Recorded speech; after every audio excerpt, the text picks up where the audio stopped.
we are at long last doing an edit. So, doing two stories tonight. One is a nonfiction story, and another is a fiction story. So we're doing this. We're doing this edit, and this is going to be a free edit. This is not going to be as detailed as a traditional kind of paid edit, I think, would be. So those, like a more structured, development edit. But anyways, it will hopefully still be educational for both the writer and the viewers. So that's the idea, and here we go. So this is the first work. It's called "Prayer of a Working Mom to Be." And without further ado, let's see what it's all about.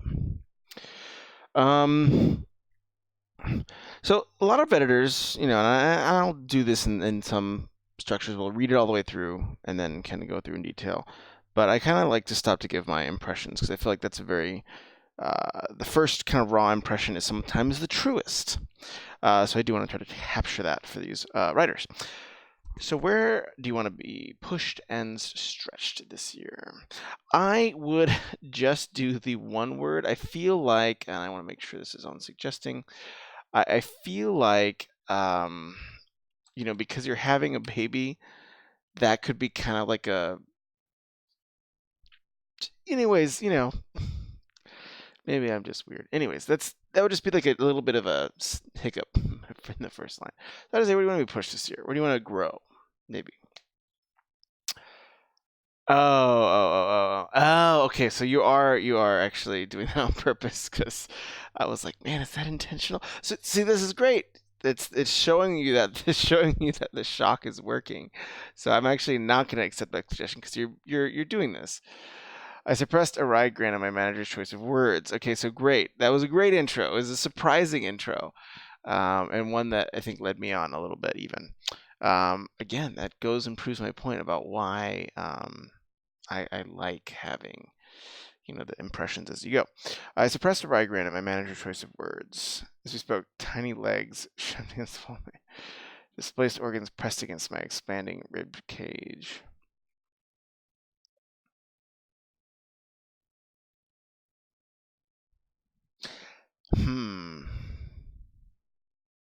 Displaced organs. Again, okay, so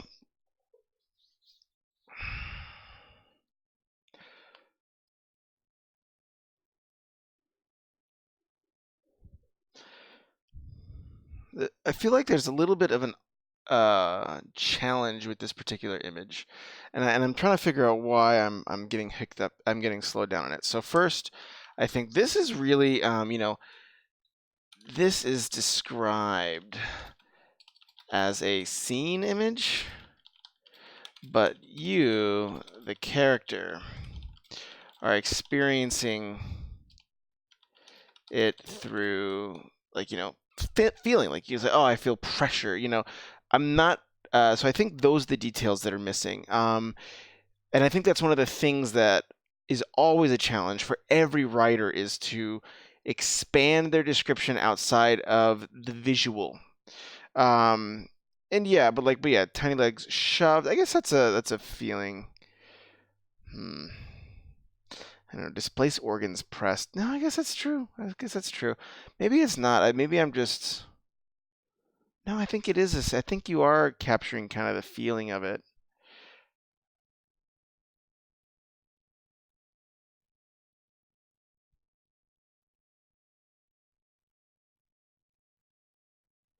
I wonder if it could be more active then. I'll kind of write my stream of thought here because I want to make sure this from the characters putting through feeling. On second thought,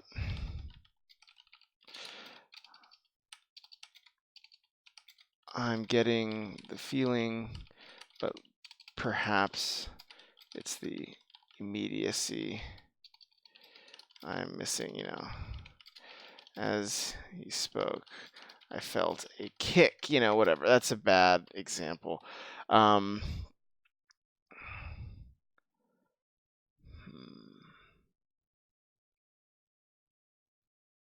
Not sure. I mean, this one I'm not 100% tuned in on in terms of what's working.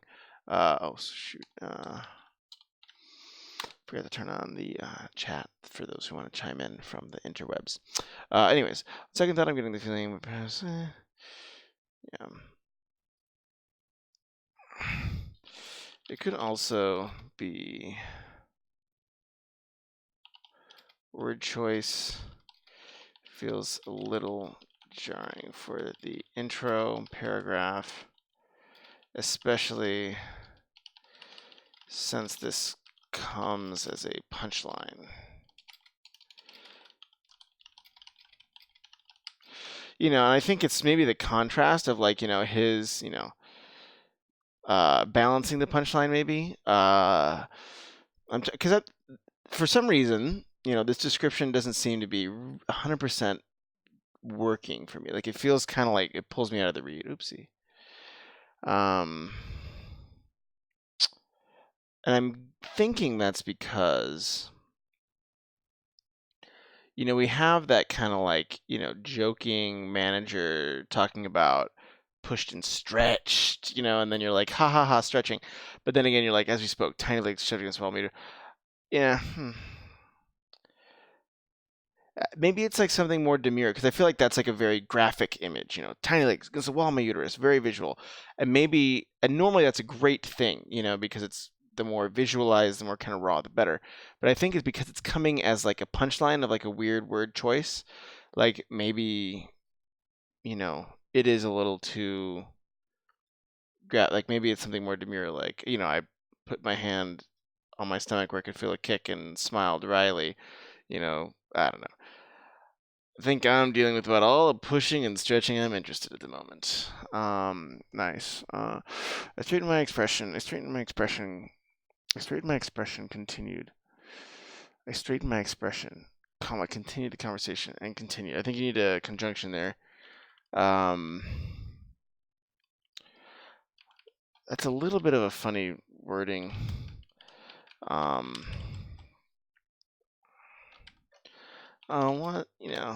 This wording.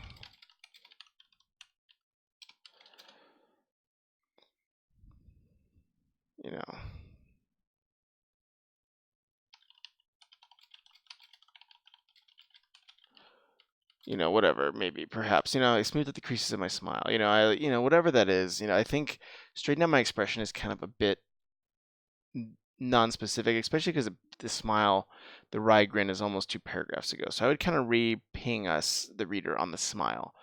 Maybe not. That one's kind of a wash. I feel like this is a lot more tuned, so maybe I'm nitpicking. And continue the conversation about my career development with outward enthusiasm. But isn't all the manager's portrait of growth opportunities in the coming year? Another discourse. This is sounding like a work dystopia. This sounds. You read Departures. It sounds more like Departures now. Feels bad. I feel like everybody that's worked in a tech company eventually writes cynical dystopias. But maybe that's just me. But as I noted, along with the manager's portrait of growth opportunities in the coming year, not discord. Tightened in my stomach. Nice, great. Like this.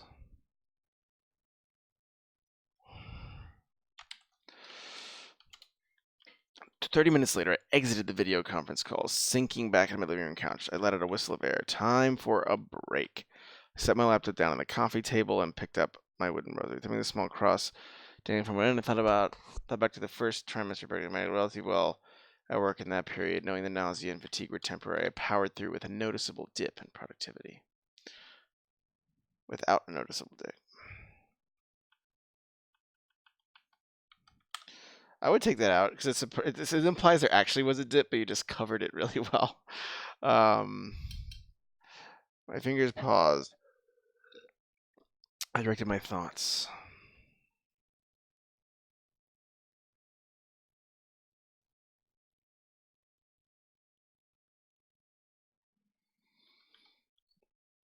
On the first of 5, I directed my thoughts to the first 5 events leading into the crucifixion.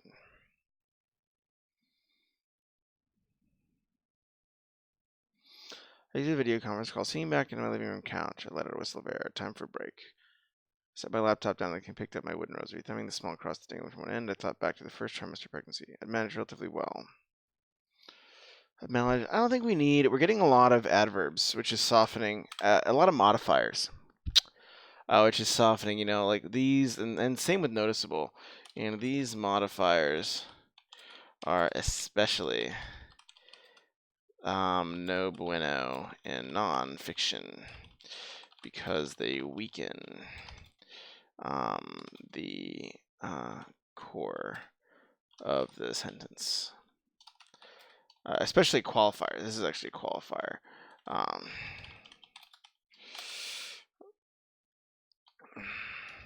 So I would just really go through and, Control F for ly. Whenever you're writing nonfiction, it's even more important because your nonfiction is your distilled thought. So the more modifiers or sort of and stuff like that, the more it makes that distilled thought that you've kind of formulated into something weak. In fiction, they can be more utilized to create tone. If a character is unsure or if you're trying to kind of communicate a sense of just unease or something, then yeah, there's definitely a place for that. And I think there is a place for that in nonfiction as well, but in this particular case, I think it is starting to undermine a little bit of, I managed well at work. I managed well at work in that period, knowing the nausea and fatigue were temporary. I powered through without a dip in productivity. Much sharper. My fingers paused at the first of the 5 rosary beads. I directed my thoughts to the first of 5 events. We're getting a lot of first of 5s. First of 5s. First of 5s. I know you're kind of building that repetition.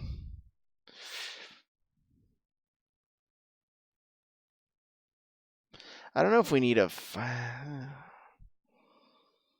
I think you're trying to explain the rosary to me, but I don't even know if I need. Maybe it's my finger. And I liked that tactile sense, like my thumb brushed against the first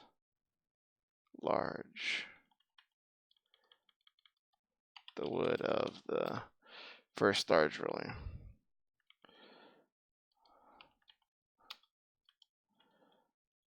I think you don't have to explain the rosary. I think it will get implied, and to some degree, we don't have to have. I don't think that's a necessary fact to know that the first 5 rosary beads match the first 5, the 5 steps of Christ going to the cross. I think that's a less necessary fact because this is about you, and while you're using that the imagery from kind of the passion to express your essay, we don't necessarily need to know the mechanics of how that exactly one-to-one relates to a rosary, I think. Perhaps cut the first reduce. We don't need to have the rosary facts too well explained, since they might not be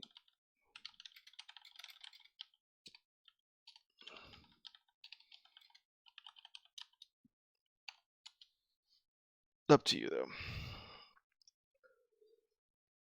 Gosh, I'm going to open another window because it's hot as Moses in here.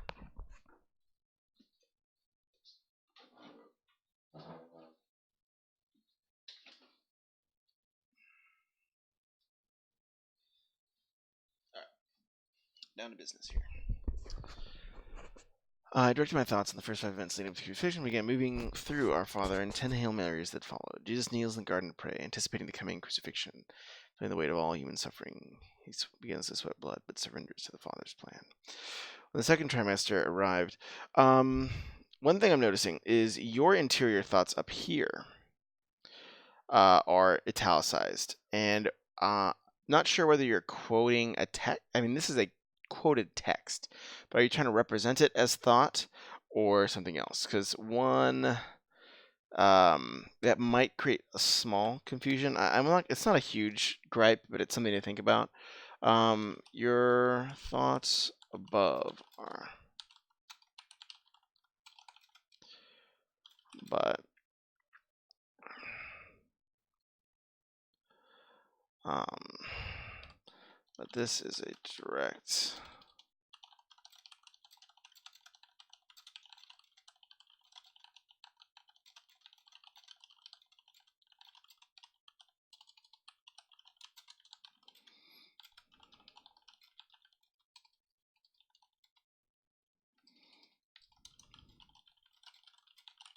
I don't know if you need to make a change here. I think it's just more, hey, something to keep in mind is that, uh, sometimes quoted texts are italicized, sometimes thoughts are italicized, and whatever you do, like I would just kind of make sure that it's clear what's what.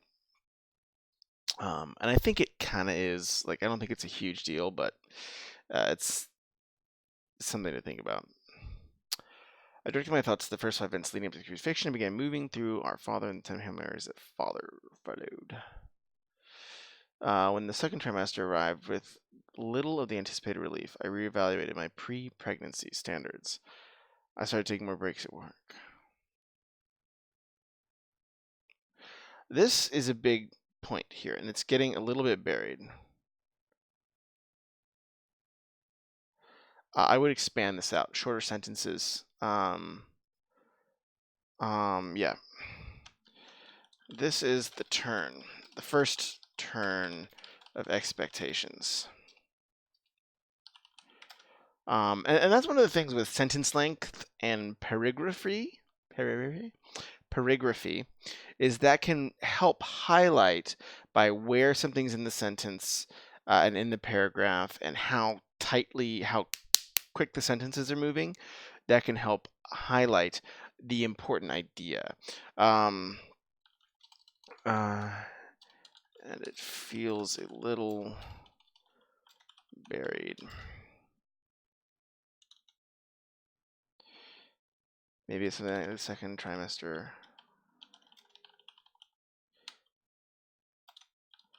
All that relief.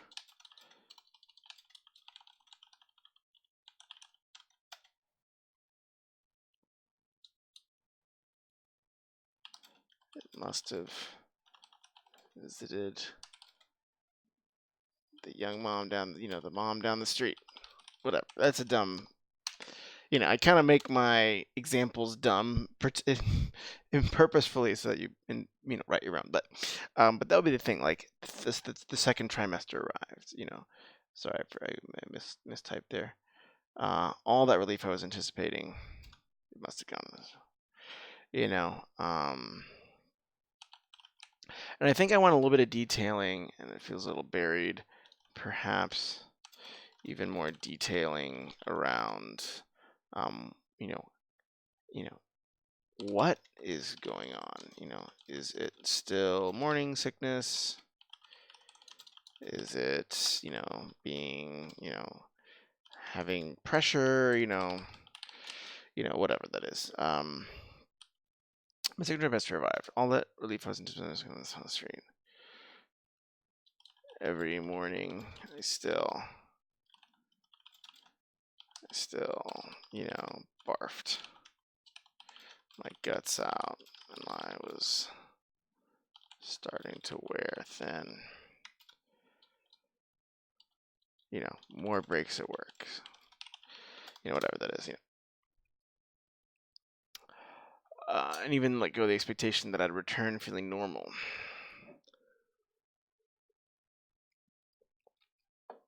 I felt a surprising peace over startling discomfort. Small things elicited easy gratitude. Walking to in soft sheets, stumbling on an insightful analogy, sharing giddily with friends, the family, and the latest news. It's a boy. Did I know it was a boy? I think I knew that. I better have.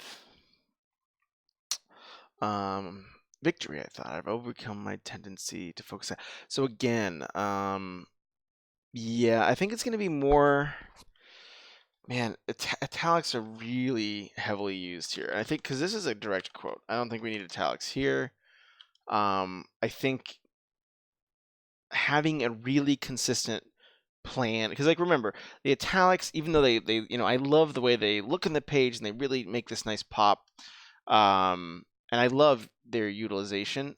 They are, again, at their space core a tool, a communication tool, and in terms of signaling to the reader what exactly is going on with the prose. Like, is this a thought? Is this a a highlighted word? But they are being really heavily used. Victory, I thought. I overcome my tendency to focus on that. And I like the fact that using an M dash. I think it's a really nice technique for a nice technique for uh, dialogue. It's more common now. You'll see a lot of modern writers will just use the M dash, like said, blah, you know.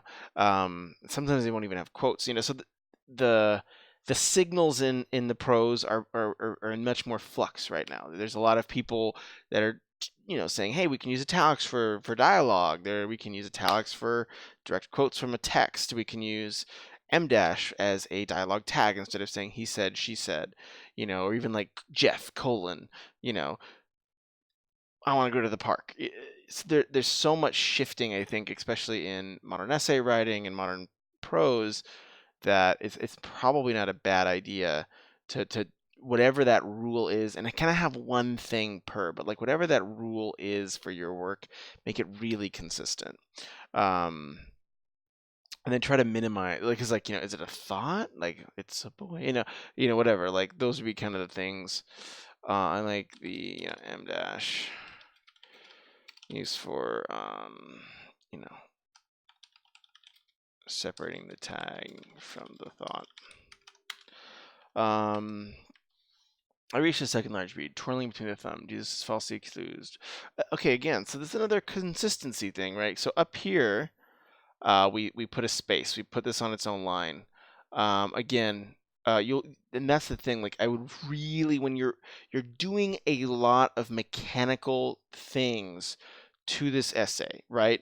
We have internal thought. We have highlighted sentences. We have quoted text or quoted, rote kind of uh, um, language. So that's really, I think, when you'll want to have a consistent setup.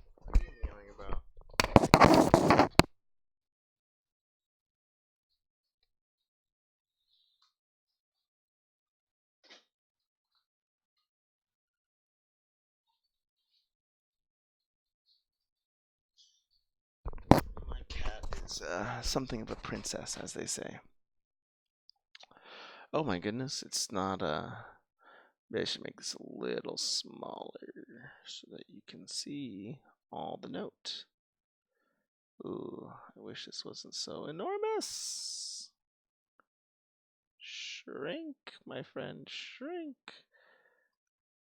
Nee, nee, nee. Hooray, look at that. Isn't that better? That's way better. Better confirmed. Oh my goodness gracious. And there it goes. All right. I reached the second large bead. Novelith, hi. How's it going? And welcome. Whoa, why isn't your chat showing up? What? What? Hold on, my bot's not working. Grumble. Good to see you, Novelith. I saw that, but all those other messages are disappearing, so. 1 second.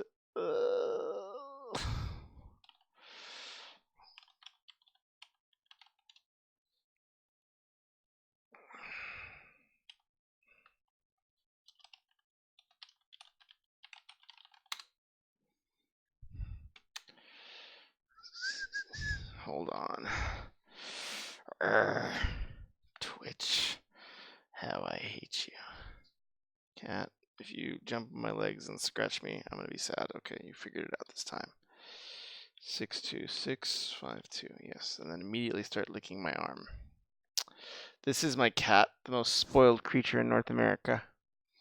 The most spoiled animal that was ever to live. Alright, so at least I got chat sort of working.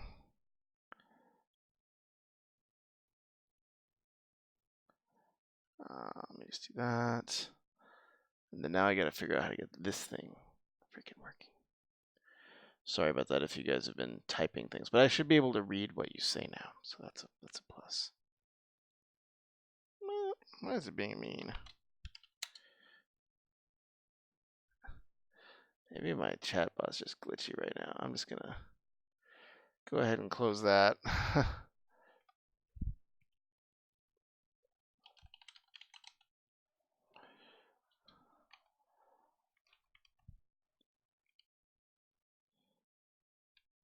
Job suffered a lot and complained a lot, but he didn't sin. No, he did not. Which is encouraging. So feel free to complain. That's true. You know what? That's the great thing is like, there is at least flexibility to whine in this life. Let's see if that works. Yay! It's working now. Hooray. I think it just needed a reboot. Okay. I reached the second large bead, twirling between thumb and index finger. Just falsely accused, bound to a pillar and scourged for crimes. So again, yeah, wonder if we want to break that out.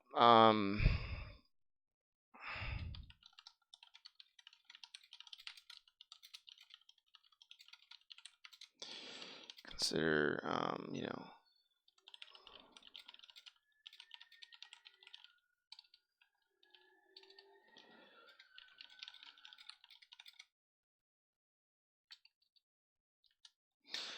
so that's an option for you. I think, yeah, with so many devices in play, and one thing to think about is like when you said 5, I'm going to expect to see 5 things. So whenever you set up, 5 moments, I'm going to expect that as the reader. I'm expecting to see 3 more moments. Maybe you could do like the list articles and put number 2. I'm just kidding. Don't do that. Number 2, I was bound. So feel free to complain. That's the best, isn't it? Complaining is fun sometimes. Okay. Although to be more accurate, I interpret that it's okay to feel and express grief. That's true. That's true.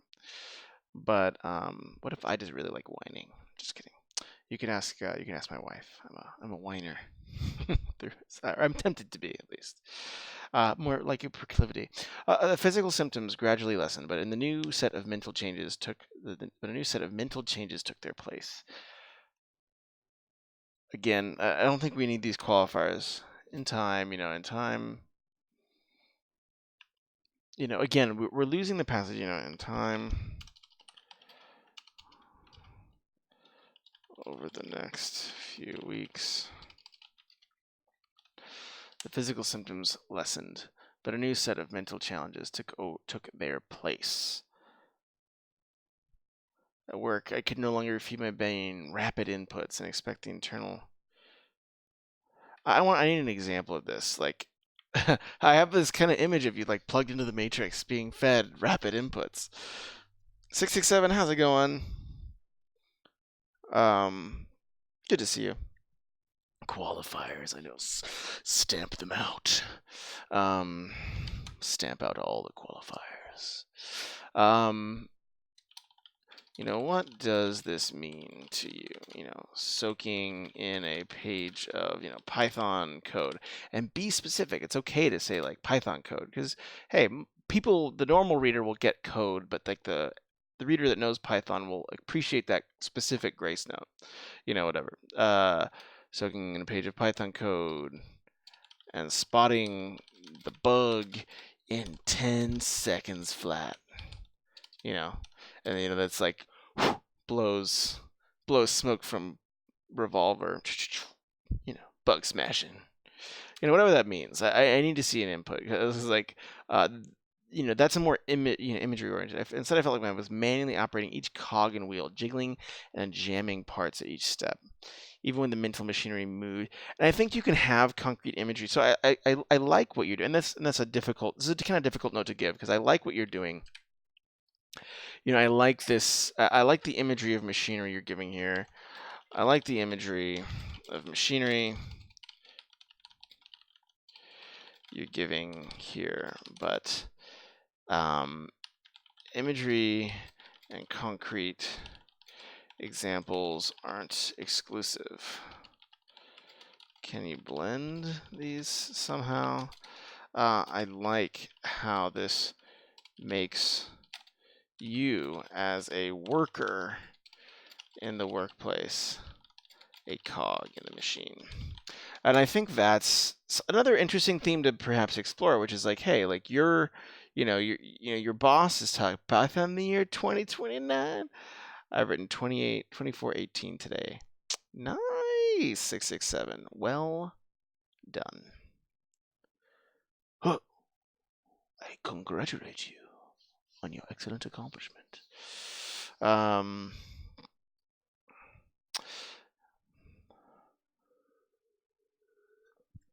and again, that cog in the machine question in the workplace, is very interesting as you are bringing an individual into this world, and this may not be what you're going for, but just I'm letting you know where my mind's kind of taking this, which is like, hey, like, how does being the cog in a machine in the workplace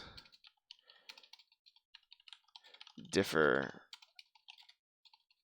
from the very individual art of bringing someone into the world? An individual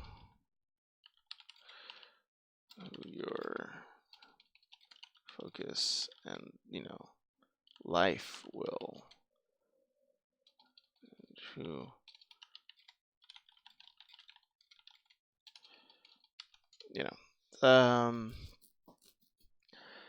I've eaten I've eaten 2,418 calories today. Well, that's actually not that bad. That's normal. So congratulations, you're right on track. And I'm about to eat a couple of hundred calories of Easy Mac.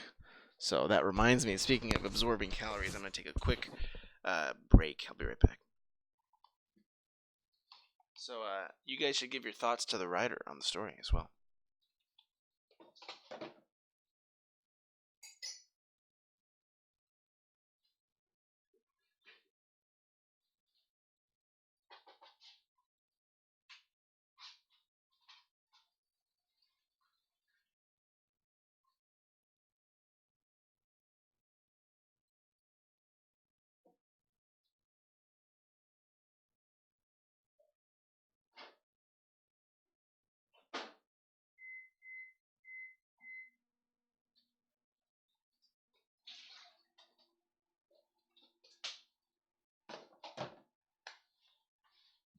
All right. Mac and cheese. Typed it just before you said. I know. I think you literally inceptioned me right there, which I'm totally cool with because that involved mac and cheese.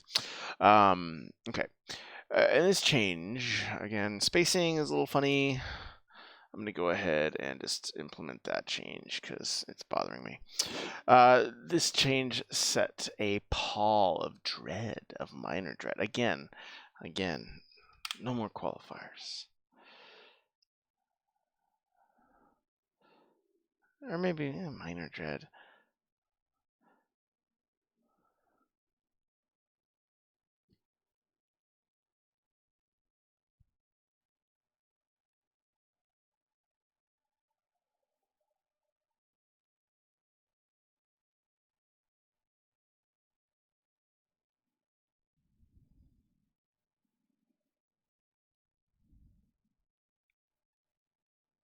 Yeah, I think this is better.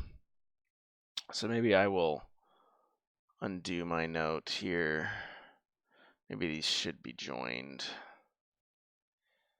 I'm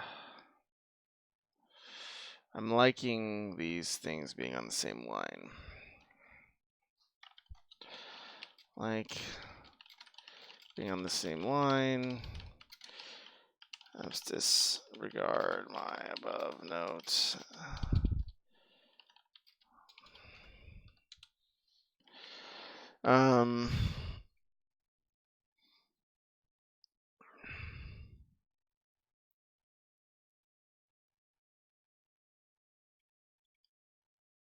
Again, this is over the rest of the pregnancy.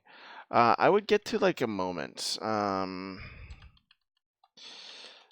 This is a very zoomed out writer. We're summarizing week periods. Why can't we, get a, a moment or even habitual time, like every morning before I sat at my desk, I massaged my fuzzy brain and wondered if I'm this disengaged. So that would be, you have more options than this zoomed out narrator. And I think your goal, or one helpful tool that you should keep in mind as you're writing nonfiction is you want to bring the reader in. You want to keep them engaged in the moment as much as possible.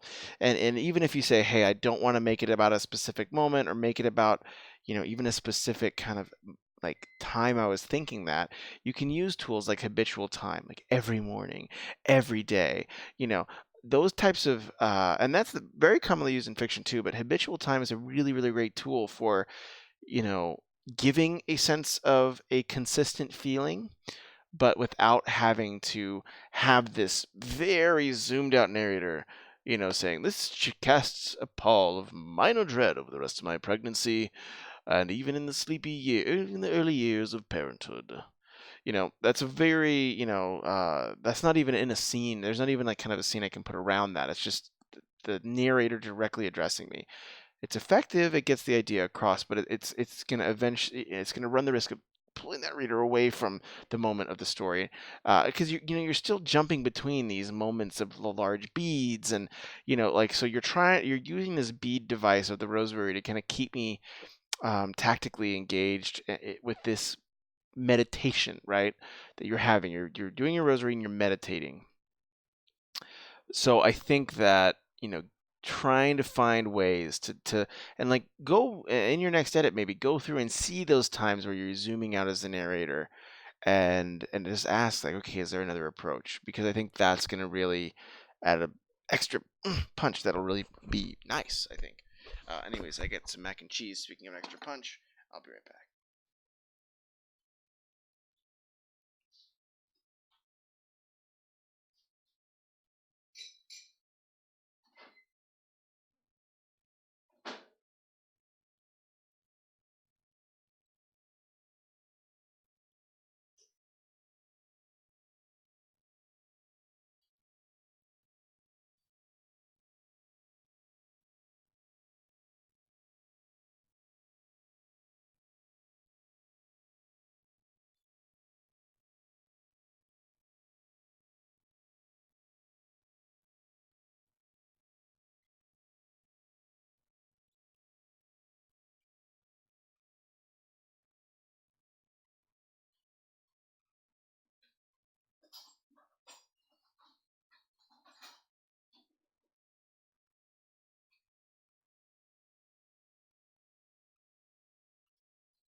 Look at that.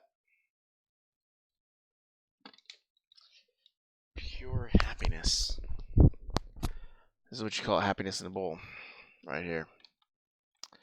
That's the ultimate joy in life, right there, people. Ultimate. Typed before you said. I've had blueberries, almonds, pork rinds, 2 pickled eggs, broccoli, zucchini, onions, peppercorn, chicken, celery, and big, big old ribeye. Well, that sounds like a very keto dinner.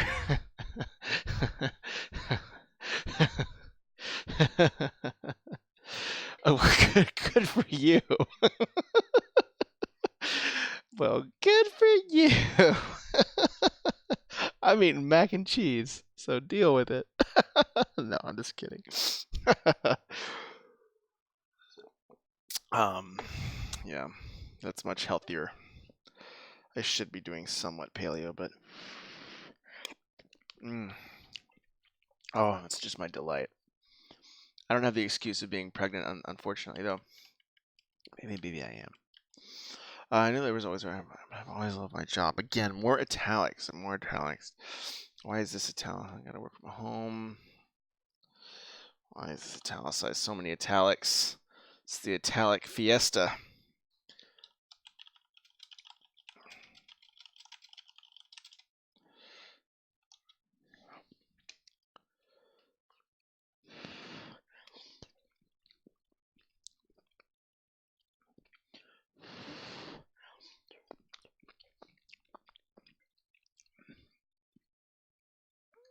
This is kind of summary. This isn't really thought. This is summarized.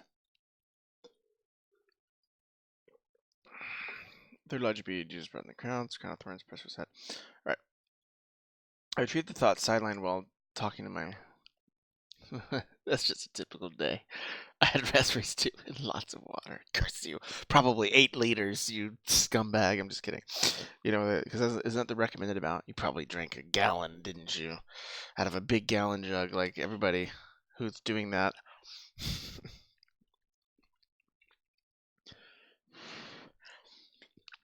Wow. I'm impressed. That's good. I mean, I'm really actually, I want to be better about that, but mac and cheese, thing. It's a bummer.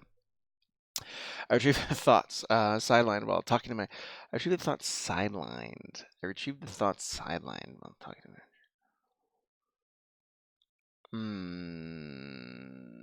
What thoughts? I didn't get a sense of previous thought. I wasn't privy to the thoughts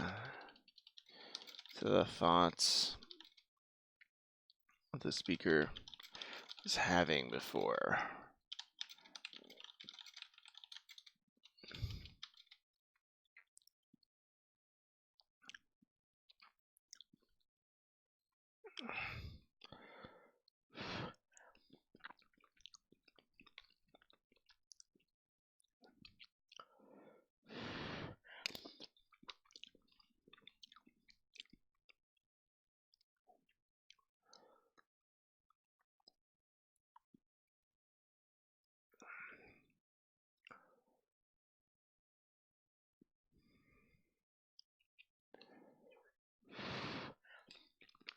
Again,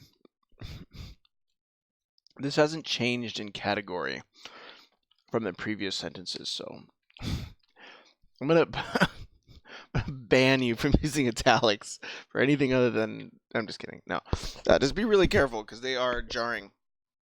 I'm gonna get some more water. I'll be right back.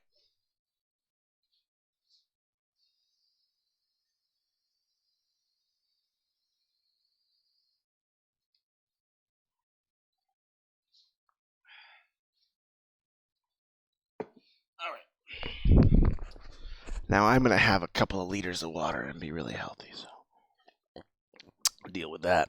Just kidding. Okay. The starting was as well as satisfaction as they took the accomplishments. This is kind of a bit too much of an extended metaphor. A slow stream, like, my chest is leaking. This is a bit.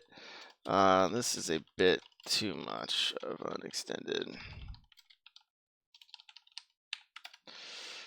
Consider just contrasting the metaphor.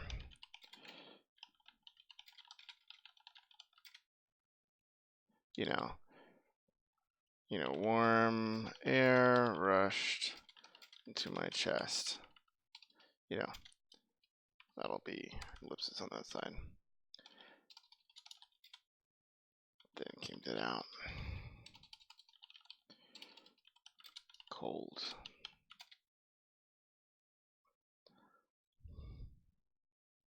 That's too much even. Then came down.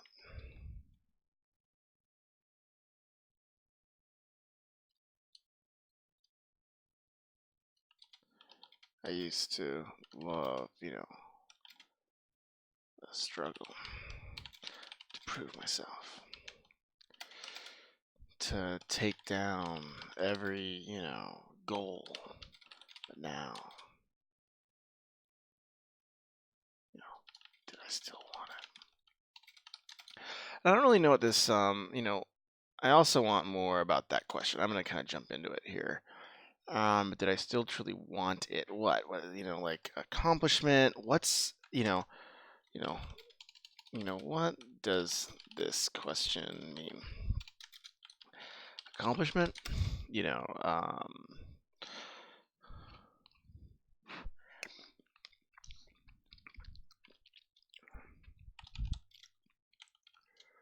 Want to put the effort in? Want to not sleep? Whatever. The fourth mystery. That's the first time they've been called the Mysteries, I think. I don't think you established them as the Mysteries up here.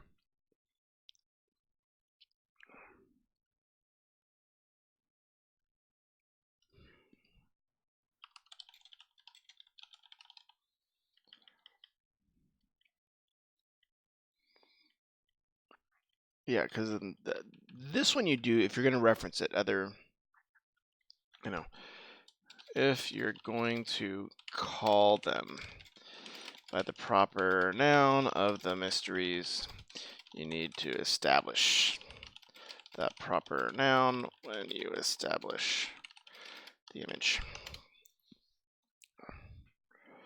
Mia, how's it going? Welcome, welcome. I just sat down by the store. How y'all folks doing? I imagine you went to see an Avengers movie. It's the only 3-hour movie I know of. Did you like it? I'm doing very well, though. Doing what I always love, which is editing someone else's work, because then I don't have to go through and fix all the things that, I don't like. I'm I play on the floating kick.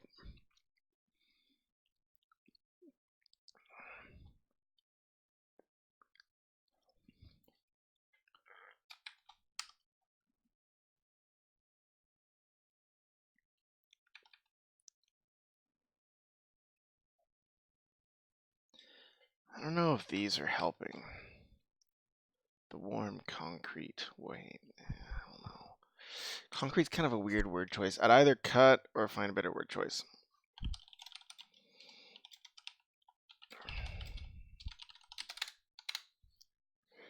Not even born yet, little buddy.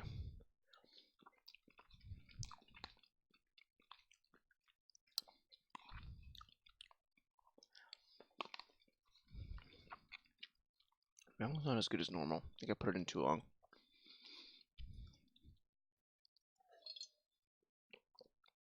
It's getting soggy, which is not what I want in my mac and cheese. I want nice al dente.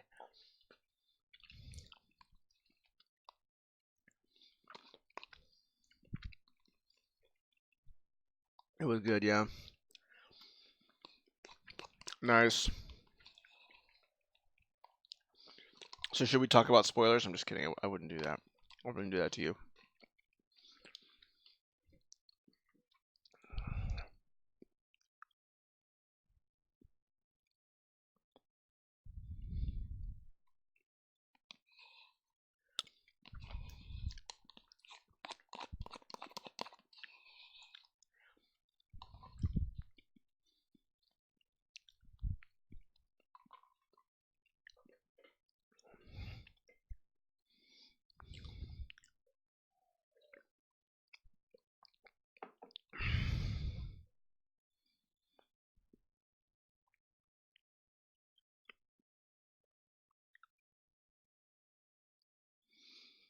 Okay.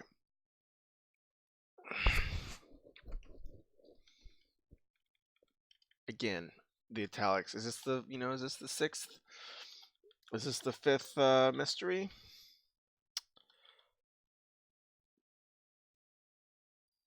Man, I don't know. I don't think you need thoughts in italics anymore, honestly. I don't know. Is it? No, this is undo. It is in italics.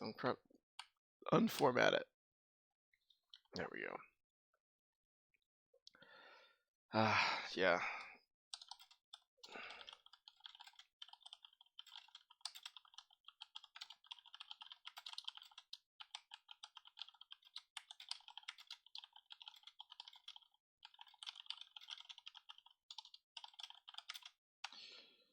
Plain text, plain. Well, I can't spell.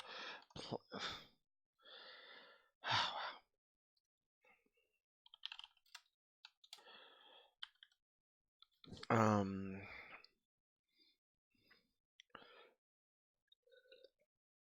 I still wanted to do quality work. Still wanted to be a good teammate. Still felt I like the repetition here.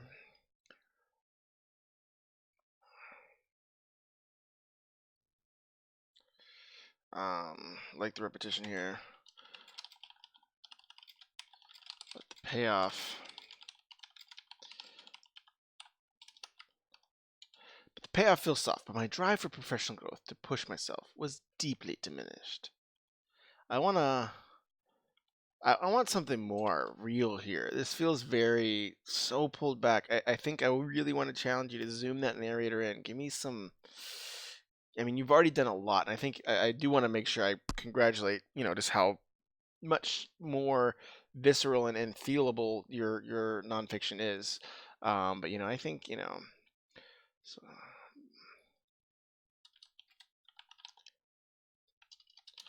my drive to be the best.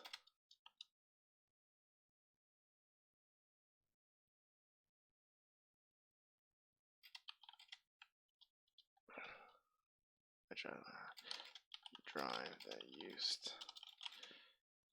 to burn in my gut that got replaced.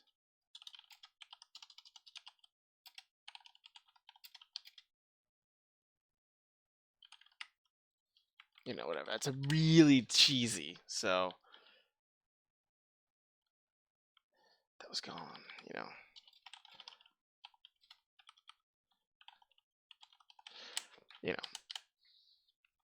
That's super cheese. But that's kind of more what I want. I want to feel something, even if it's cheese. Maybe that's even beyond cheese, but whatever. Cheese is life. If you can't write something cheesy in life, why write at all? Maybe I could summon the energy to meet those goals somewhere other than the spark. It used to propel me through the workday. Maybe the spark will return. Maybe I would just tell my boss that this year my professional goal. Why is that italicized?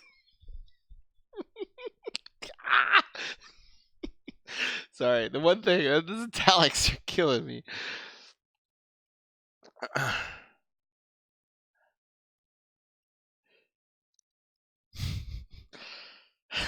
You're banned. Banned.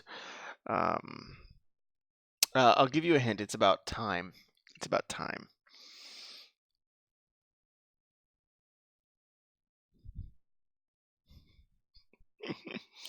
Oh, 667, of course. It's a good one, though. It's a good one. All my riddles. All my poor riddles. All right.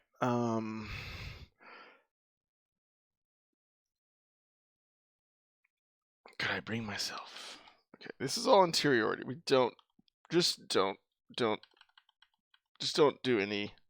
Because I mean, this is not even like a character. I mean, this is a non-fiction, right? This is non-fiction, so I don't think you need any other italics except for the. I mean, even remove the emphasis italics. I hate emphasis.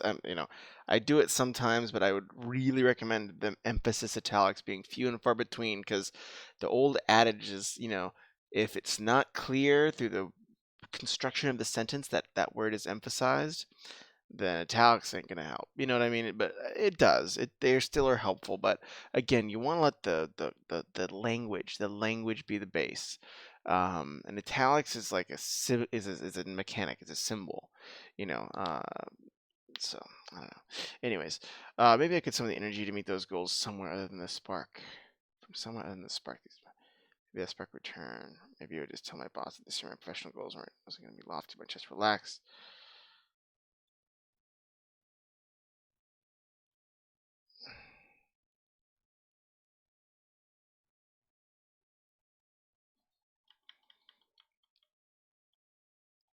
I like this. I like this short sentence. I like you're using fragments. Yay! Is it next year or banned? Just kidding. Later, buddy. Take care. Banned. Ugh.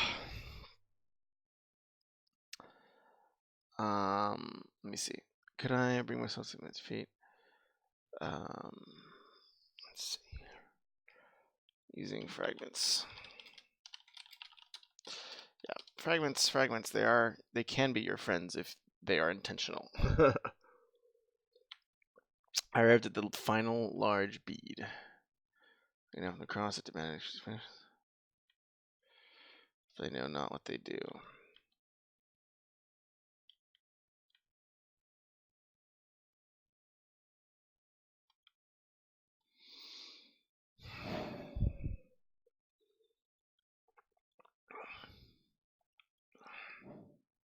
I feel like this paragraph is restating. It's a little bit. It's not super restating, but it's like just barely restating itself. I feel like this paragraph is a slightly new angle, but it's pretty similar.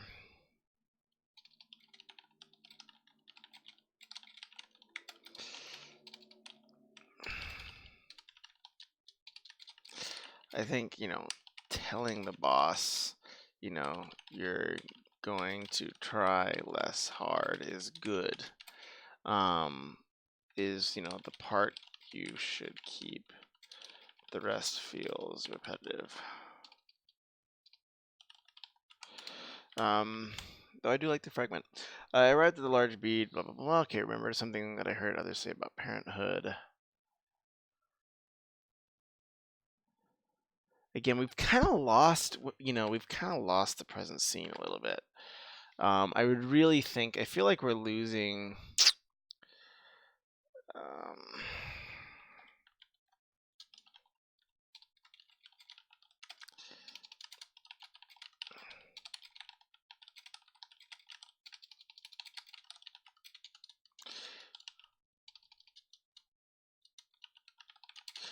there, sitting on my couch,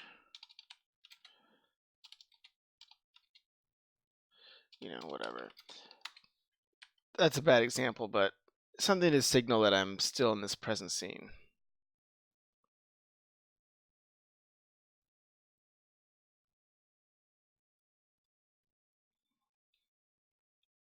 My changing relationship with work wasn't dramatic, agonizing, nothing across, but it was a loss.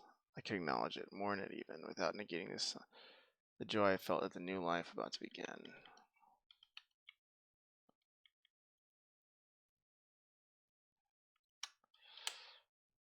The new life.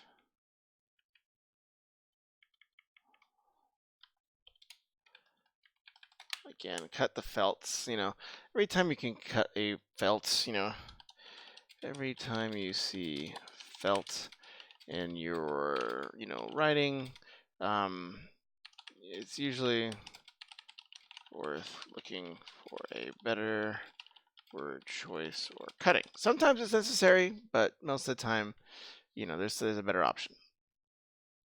I let another deep breath. I was still daunted. Again, we're still kind of like, we're zooming in and out. So we're going to this like really abstract, my changing relationship. That's a thought. That's just like, there's not, maybe it's something like I stood up and dropped the rosary.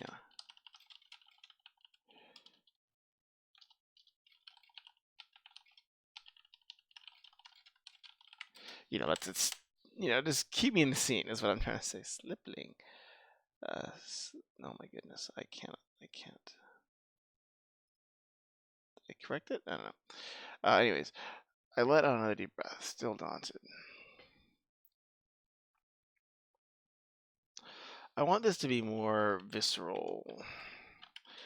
This is a bit too sewn up.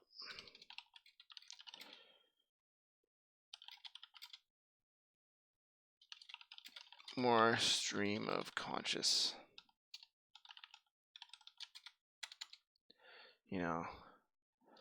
I paced around the room. Yeah, there would be sacrifice. Changes, the hell knows.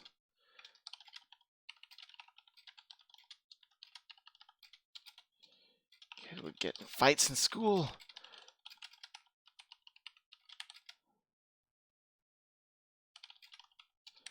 But, that joy, blah, blah, blah, blah. Whatever, that's a bad example.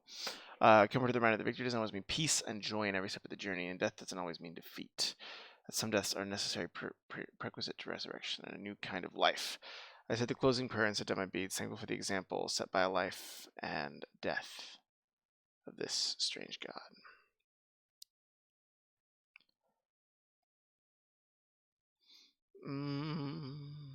This I like your use of this, but again, there's not a this that's referring to.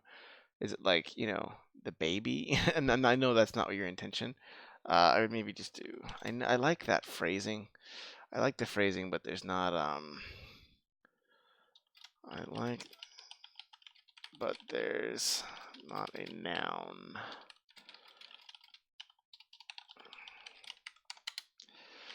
All right, great job. Overall, I think my overall notes are pretty clear, but overall, the italics. Oh, they burn. We don't need as many italics, except for maybe some very specific uses, or use quotes for the quotes from the rosary, and don't italicize those. There's some options. I would really push for those. The second thing is I'm losing a little bit of the scene still. Maybe I should just write these down. Overall,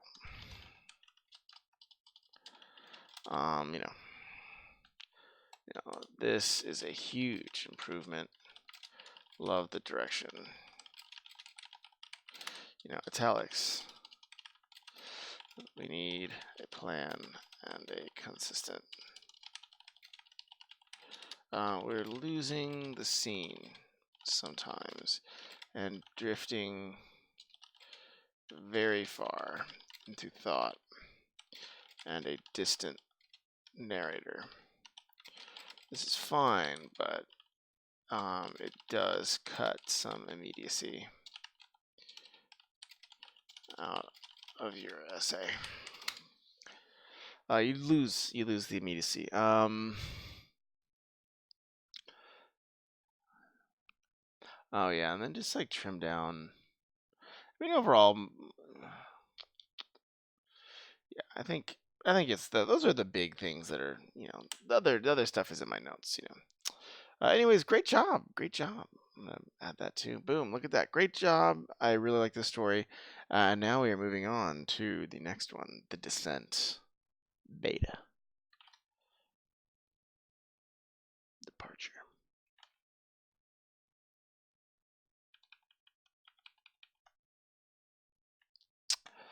All right.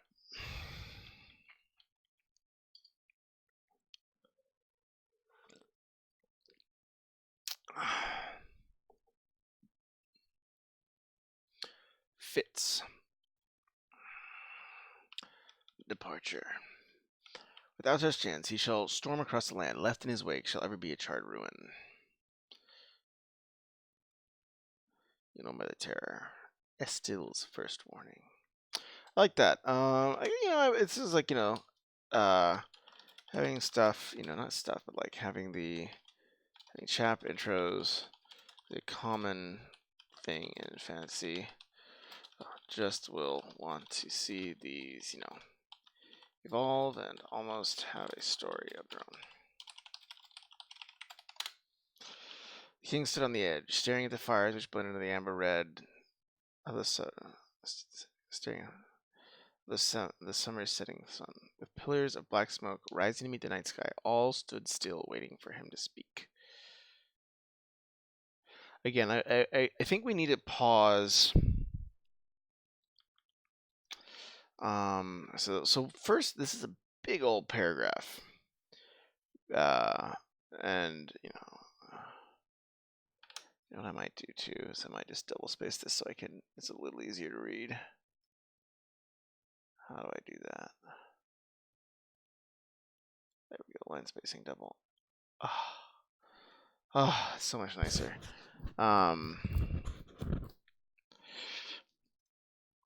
Now I'll jump into suggesting. Okay, cool. I want to see like these. So like we're referring to people before we know that they're there. So like we need cause and effect in description just as much as we need it in action.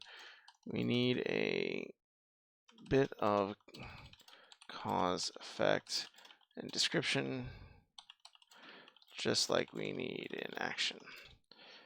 I want to know there are people there before I know that they're standing still.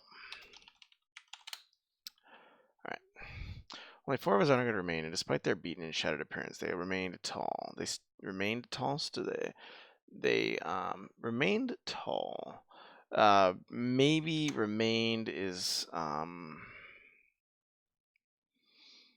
funny word choice there. I think this means they, didn't get shorter. Consider, stood. Though that's a kind of a trite thing. Banners waving in the wind, numbly gazing out at the defeated men. Finally, the king took a deep breath. All right. So again, this is a good opportunity. We need a new paragraph here. I think this is a really the initial paragraph is big, but remember we want to break it up as the action is broken up. So you know we the first paragraph was Mueller describing the scene. So it's okay to jump to to start a new paragraph. And the king starts an action. And you can even break up, even if it's the same character taking multiple different actions, I think it's a really good idea, especially in modern fiction now. I mean, in the past, you would used to have these much longer paragraphs, but, kind of the trend these days is to have these very, clipped paragraphs. Same with the nonfiction piece that we were reading earlier. One single word, the hopes of people were decimated. Run. It was barely a whisper, but not one man needed repeated. Some stood, their brains addled by the day's atrocities.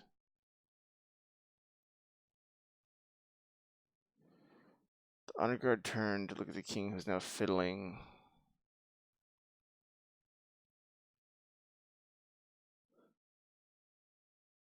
Turned to look at the king.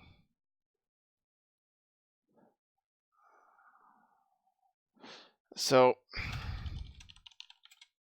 I could go through in a lot more detail.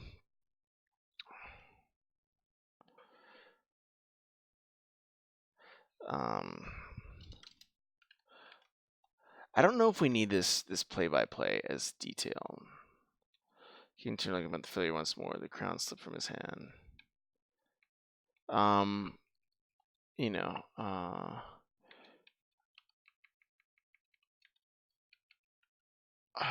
trying to think. This is a really detailed play by play of each movement and action. Consider trimming this to the core actions, or it gets, or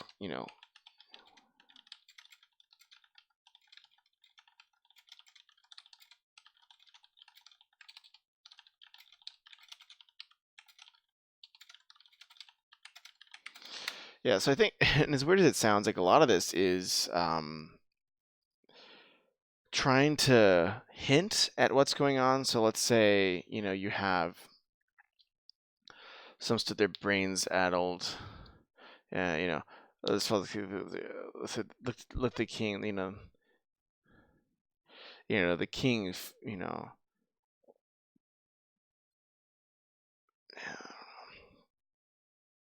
I just don't think you need too much of that. I think you just have the honor guard shuffled and looked amongst each other. And it's much shorter. Like the honor guard shuffled, looking, glancing around nervously. And now just keep it trimmer, and you don't have to have like they looked at the king and they looked back at the other honor guard, because that's all showing. I mean, you're doing a great job showing, but you're just showing that they're kind of nervous, and so that they're looking around. So I think you can just say, hey, like they're kind of shuffling, tense. The king crown drops, and that might be able to get you done a little bit faster. I'm gonna read a little bit quicker because it's getting late. He then slowly moved his hand to his edge with a barely, and I also don't need to get too into the details. I think I kind of want to just get a sense of the story as it's developing. He would stand there until they came for him. He was broken and defeated. The sound of footsteps on hard stone woke Watson. With a lip, he spun wildly in the bed and getting tangled. The barely audible click. He was broken. Again, sometimes This is an edit I would make. You know, sometimes when you have two, nouns, descriptors, modifiers, just picking the strongest one makes, the phrase pack a better punch. The sounds of footsteps on the hard stone woke Otson to jump. Okay, so then we might want to have a little bit of separation here.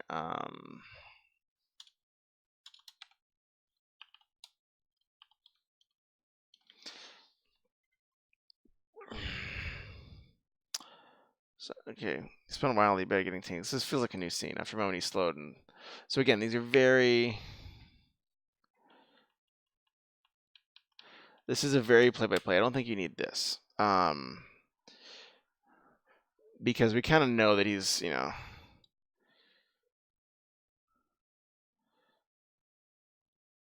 and the voice cuts it. So like we kind of, this is already implied by, "Sir, are you all right?" And you do also want just like the like the period here. Otson,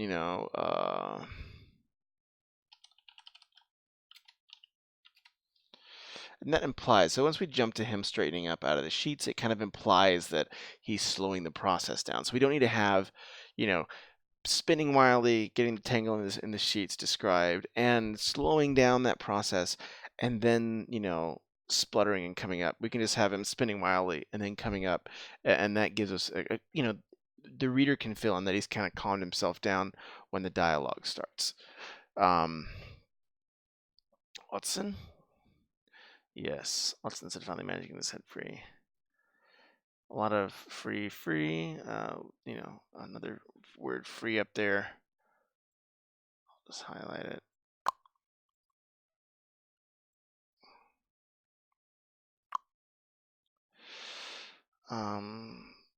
I'll put a note here just in case.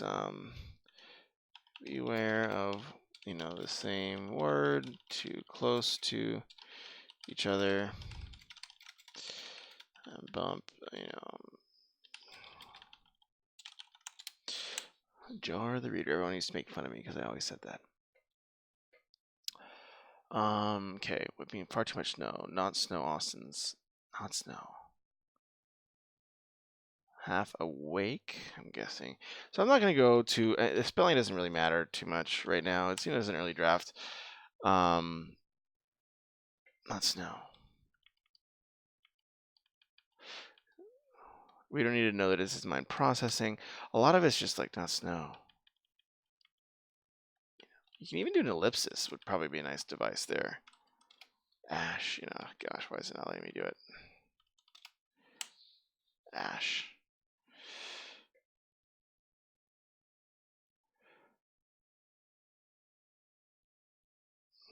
Taking the cold, with the cold of deep winter, snow whipping into the shack at his heels. Far too much snow. Not snow. Ash. The town, the boy trailed off. Austin fumbles for his flask, took a long drink. The town, the boy tried again. Tell them you couldn't find me, or better yet, tell them you found me dead. The boy started and stopped abruptly. My question, my first kind of plot question would be like, why,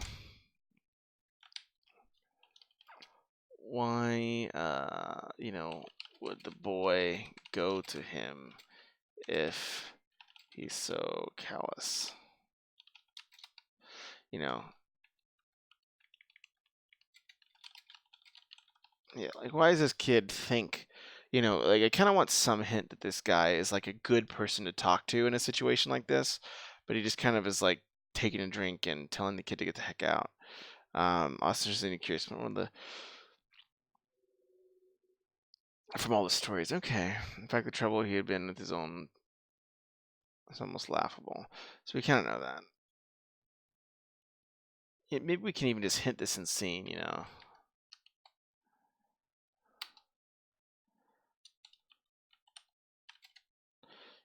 spat out more furs, more fur that teeth, brave warrior indeed. So you can try to make those gags in scene a little bit. And sometimes rather than, saying, this is kind of telling us, this is a, summarizing what happened to him, as a, distant narrator. But, try to, communicate, gags like this in scene. Maybe he's like still spitting out some of the hair, and he's like, "Yeah, I'm really brave." It's like my kind of a silly example I gave, but the point is, I think, is to try to say, okay, how can we, whenever you're pulling out, and this is kind of what's happening in that other nonfiction story we were reading, when you're zooming out into a very high level narrator, it just kind of deflates the intensity and the presence of the scene, because it's kind of that person sitting back in the chair, redacting what happened. Oh yes, this and this happened, and then the days of yore came and such. So it kind of slows down the read a little bit. You must come if it's important, the boy pleaded.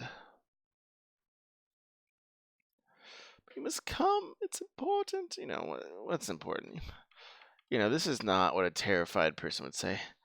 But my mom, my dad, everyone, please, whatever. That's a bad example, but like, previous line feels too, calm for the, for what feels like the town being, reduced to ash, The boy pleaded. This met with a snort of derision. Okay.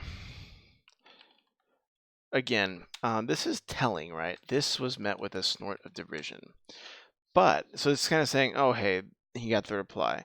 But you could, just say, Otson snorted.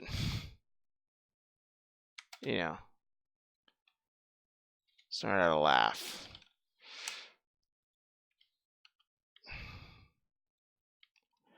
And rummage through,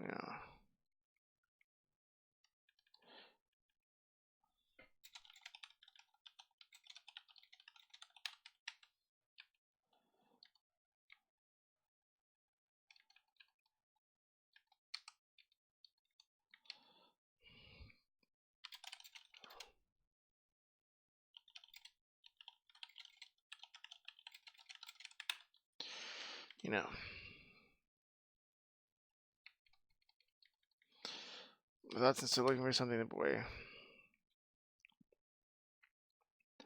The council, they need you. They say without your help, the village will burn. The council needs you. Again, this feels like a little, this feels a little, not too bad. Perhaps infusing some emotion here could add an extra pop. But I do like the conflict of the boy and the boar, and the knight. I'm guessing, that refuses his call to action. The village is burning. Just leave it. That's what I'm doing. Flurry of triumphant motion, Otson returned from the depth of his trunk.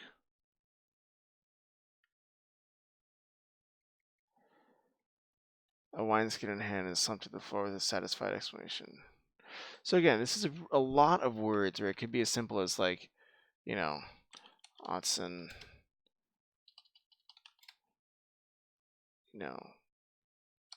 tugged the wine, his, favorite wineskin out of his trunk with a flourish.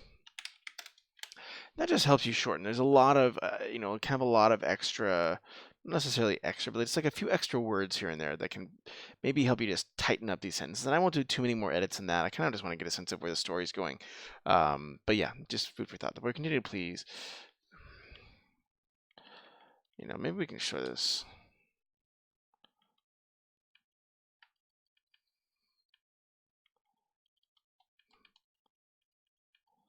The boy begged. The boy cried. And eventually the boy left. Something like that, where we kind of get that progression, but it's a little bit more concrete. We see it, and we know that,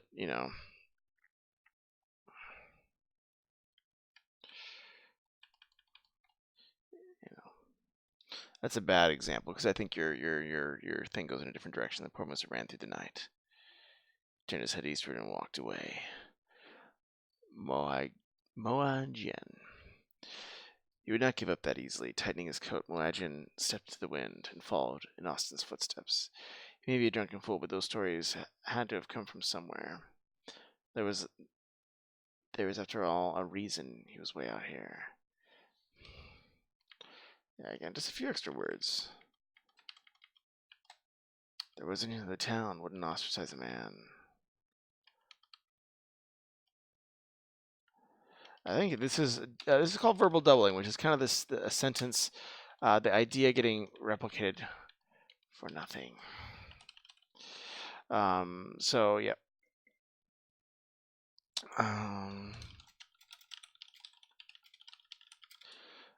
The second sentence communicates, everything here, in this better. So you just cut one, really easy. If you spot verbal doubling in your work, totally common thing. Easy, just cut the less compelling one. But they did politely ignore Han. Maybe this Austin was just a violent drunk, not a slovenly one. The wind was growing stronger and Moajian almost turned around. So we kind of know that he's doing this again, like a little bit of verbal doubling. Like, trust your reader. Like, we kind of know that this kid is debating between, is this guy legit? Is he just a drunk guy? Like, what's going on? Again, we want to see, and sometimes just bringing it grew stronger. So like, bring things into the present. The wind grew stronger, right? The wind was growing stronger. Like, just, the more you can take out those infinitives, like, was growing, was going, or kind of past perfect, the better, because it just brings that thing. He sort of stopped. Again, he almost turned around. We thought of paying a gem, so we're getting another kind of verbal doubling. I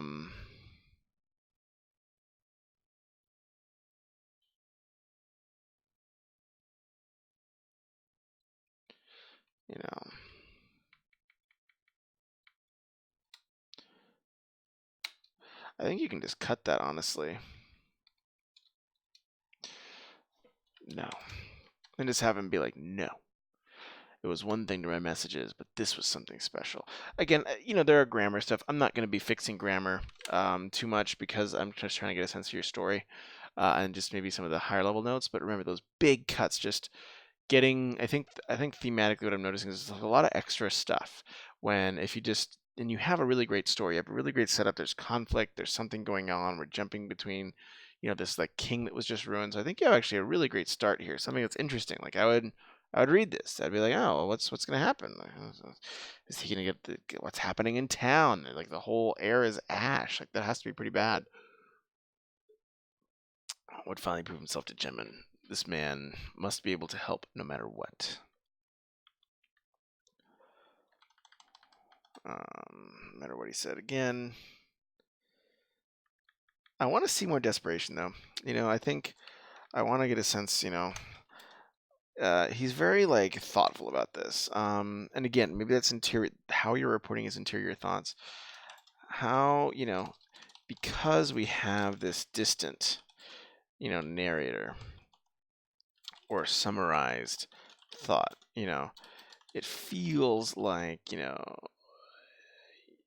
his emotions aren't, very intense. Just ran through the night. I want to see the dizzy logic. Consider, pushing interior thought more towards interiority, more towards stream of consciousness. I think the more you, especially in this scene where we're getting to know this character, having those stream of consciousness thoughts, I think, for example, my example up here is no, he'd finally prove himself to Gemin. We don't know who Gemin is, and we don't care. We just need to know that he's trying to prove himself to someone. This is what he's thinking. I think this is a really great setup here. If you just leave it and you don't have to explain it up here. And again, I think some of these thoughts, this man must be able to help no matter what he said. That's a very rational thought. Maybe it's no, not after all this way. I'm not going back empty-handed. I'll even write that in. So maybe no, no.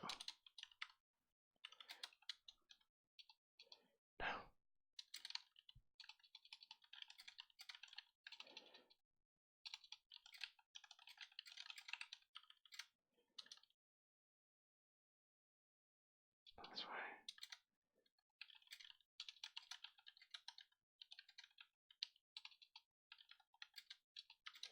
Not with those things burning the town.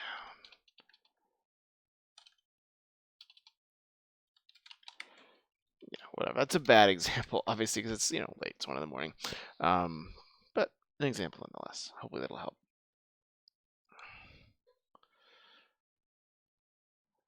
The wind started to gain speed. For a long time, he stood at the edge of the dark forest, hesitating. Then a deep breath in the deep forest. He could swear he heard a voice in the wind. The man never seemed to get away any closer. Again, we need some new paragraphs. So he's making a decision. On the decision starts a new paragraph. And that's a really helpful tool. Just chop this up and it'll be way, way smoother read. Man never seemed to get any closer to the mountain. I'm getting fatigue. Hours passed.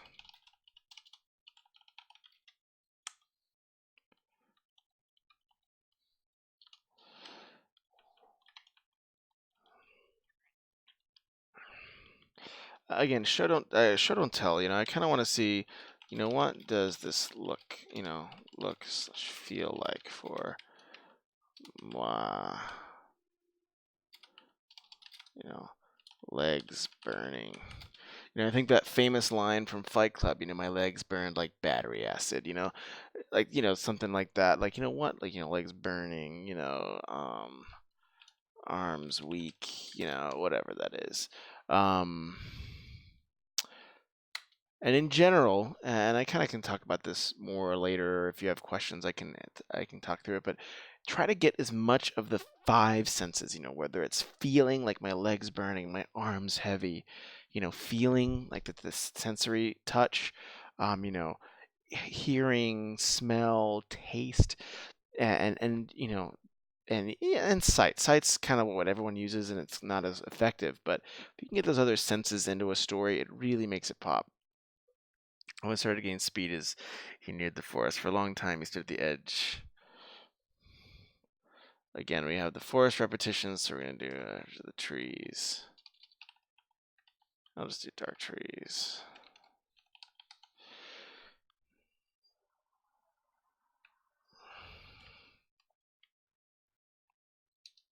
Again, we want to break out a new paragraph whenever you're making a decision. I'll write that in. Strong one.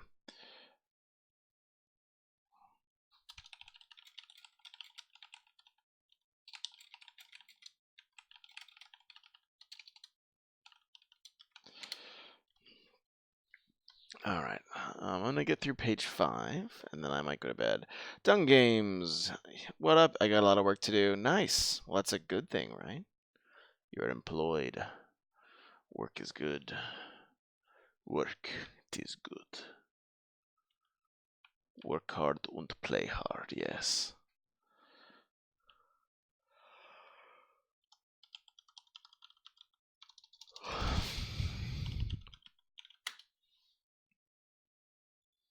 I barely get any time to myself.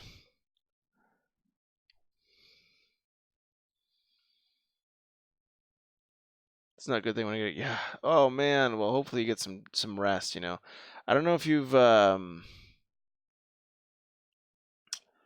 know, whenever I get very, very stressed at work or whatever, those little meditation apps, man, the Headspace or whatever, it's great, really good.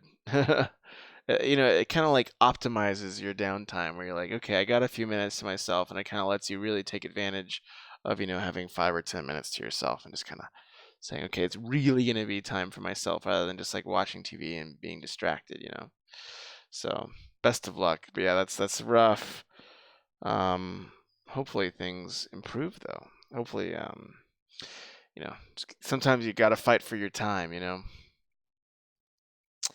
With it, okay, like steps, you know.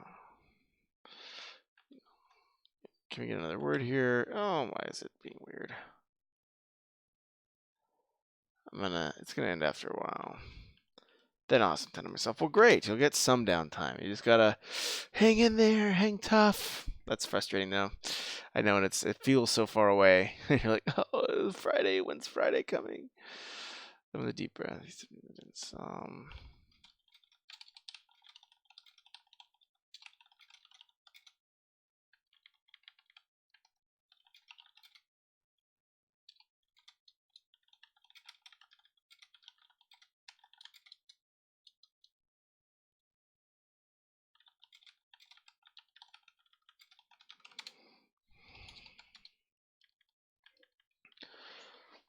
As he started to move faster, following the footsteps, as he could no longer see Austin.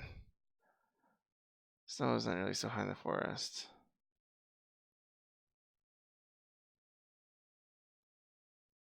I think this is kind of implied.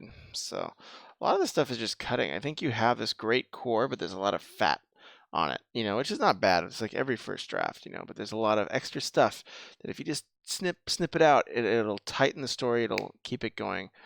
Again, I kind of want, one thing I'm noticing is, you know, we're in Moa's mind. He knows what's going on in town. It feels a little contrived that he hasn't, like, you know, thought about it, what's happening, or tried to shout an explanation to, So I think that's a little bit of like a break in interior thought. I want to check out the fanfic I started writing that has been put on hold. Probably not tonight, but if you want, you can definitely send it to my edits here. There you go. Feel free to send it to that Gmail address, and it will go into my queue. And from there, I will read it like this whenever I have time. The free edits are like this. They're kind of more instructive, more for fun, and just kind of chatting with whoever's online. And then the paid edits are a little bit more, detailed and in depth. All right, I'm gonna finish this little children on assigned. Okay.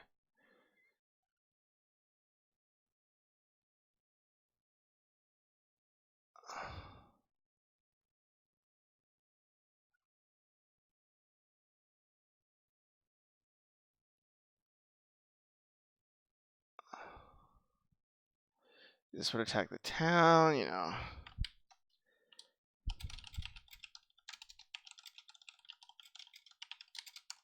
I like the pursuit. I think it's a good conflict, but I think I need a little bit more context to care. You know, I like the pursuit. It starts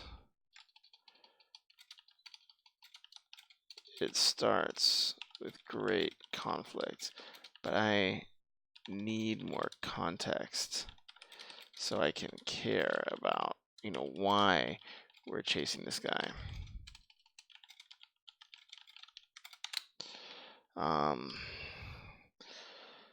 There's too much dark shadow flicker between the trees. Terror against.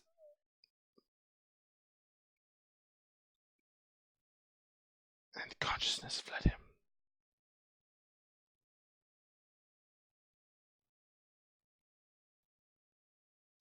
An empty death in his eyes. Not sure what that means.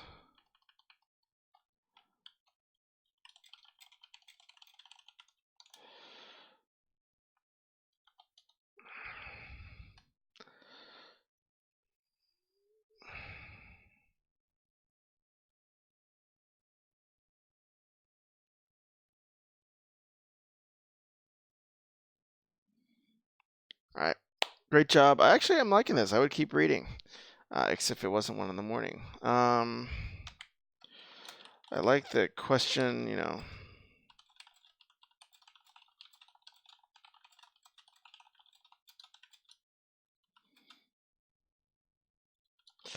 just need more context.